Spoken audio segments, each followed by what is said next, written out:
Hello and welcome to another update video about HBAR. Quick update, the price is still consolidating below the breakout point. The breakout point is at 11.3 cents, at least from a Fibonacci level point of view. But obviously the last swing high was a little higher, around 12 cents. So zoomed out here, you actually see it, that this is sort of a consolidation area here at the moment. And I mean, there's a good chance of trend continuation higher in my opinion, but obviously it hasn't broken yet. It really needs to get it, or the price needs to get above this area here around the 11.3 cent level. If that happens, more specifically a break above 12 cents obviously, then the next area to watch is here 14.5 cents and then 16.8. 14.5 and 16.8. These will be the next targets, but then probably not anymore in the white count. I think then the yellow count takes control. I prefer the yellow count, but my preference doesn't really matter. It's just what I find the more reliable count, but they are both bullish, okay? So both yellow and white wave counts are bullish. The only question is, if a pullback occurs, how much of a pullback does the market offer? And if we see a deep pullback, then it's likely the white B wave that you see on the chart. And it would be the ideal spot to start it. It would be the ideal spot to start it here, the B wave pullback. And then a C wave rally should happen later.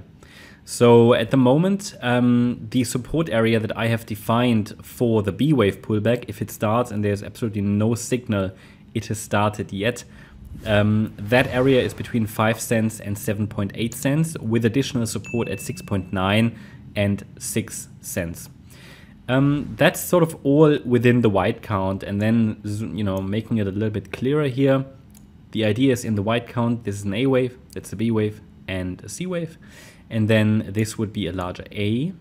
Then we have that B wave pullback, and then a C wave rally should be next. Yeah, so that would be the white count. If it's following the yellow count, it's a little bit, let's say, more aggressively bullish, more directly at least. And we might not see those direct or deep pullbacks anymore until wave 3 is complete. Because in the yellow count, it's just a different way of counting it. That flexibility is a must because we're dealing with, let's say, sort of corrective structures, and the correction can be an ABC structure or it might form a diagonal pattern. So in this case, in a diagonal, it would be wave 1, wave 2. Then the third wave is unfolding, and in the third wave, the ideal target, the first ideal target, is at 16.8 cents and could also stretch a bit higher.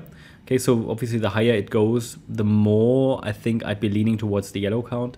Then we should at some point see a fourth wave and a fifth wave. But I can only give you a support area for the fourth wave once we've reached really the first ideal target for the third wave.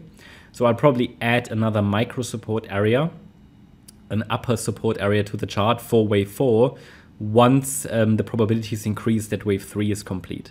At the moment, I think if there is a pullback, it might be the B wave. Well, it wouldn't be the wave 4, so it should be the B wave then if a pullback happens right now. But if a pullback happens from up there, it's likely going to be a fourth wave, and then I can specify the relevant support area for that. And then we can still watch for higher prices. But obviously Bitcoin is moving right now very aggressively, seems to be clearly leading.